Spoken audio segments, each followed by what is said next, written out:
پسرلی بیا په وطن راغی له سپېرو دښتو د لونګو بوی راځینه. سلامونه او هر کله راسئ نتکۍ او پخلنځي ته.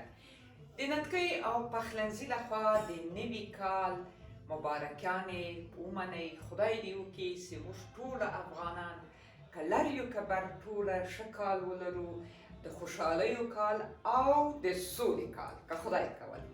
نو دوستانو دا نننۍ ویډیو زه صرف تاسو ته دا د اف میوې چې مې جوړه کړې ده، دا اووه ډوله میوه دا تاسو ته په دې فلم کې درښوم او د نتکۍ او پخلنځي له افغان فوډ نوروې لخوا تاسو ته د نوي کال مبارکي وایم. نو خدای دې وکړي چې د تاسو د ما دا د نننۍ د اف میوې طریقه مې زده.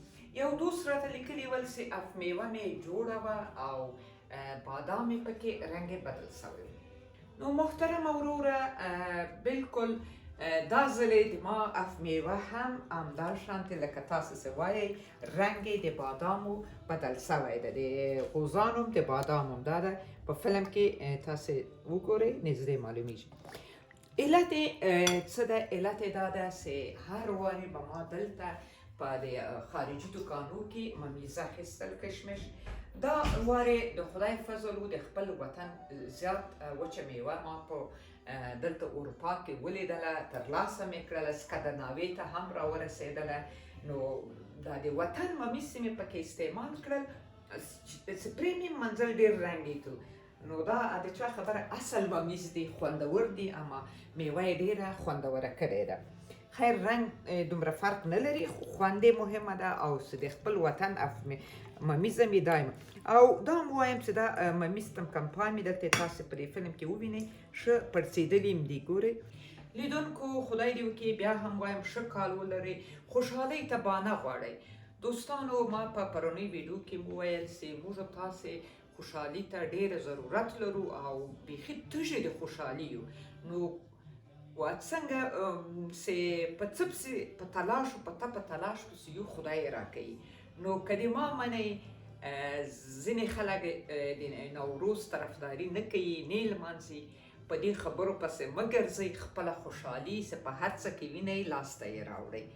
نو دا خو ډېره اسانه خوشحالي ده. او بل دوستانو په ځینو مملکتو کې د اف میوې میز چې جوړوي ورسره شنه سبزیانې او کبان او سکې او دا شیان هم شته.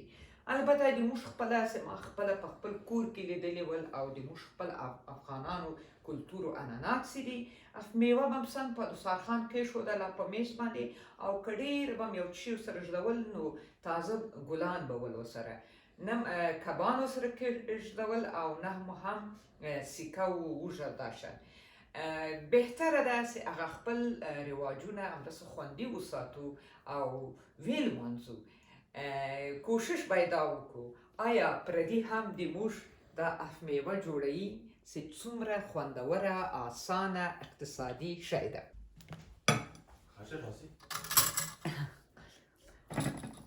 راسه لیدونکو ته یو نوي کال مبارکي ووایه.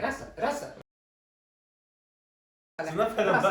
دیگه چه که خدا به ادیت که کنم. سلامونه، نوی کال مبارک سه. او اشتام در خوندوره ده. خوندوره ده؟ اشتام ده. سباون جان کشرای زوی میده او د نوي کال په مناسبت تاسو ته دا د ویې ویل نوی کال سباون جانه څنګه یې؟ د ما د نتکۍ او پخلنځي له پخلي نه راضي یې؟ خوشحاله یې؟ فوق‌العاده ده. فوق‌العاده ده. لیدونکو ته ووایه چې لایک او سبسکرایب یې کړي. لایک او سبسکرایب کې خپله پیژنو.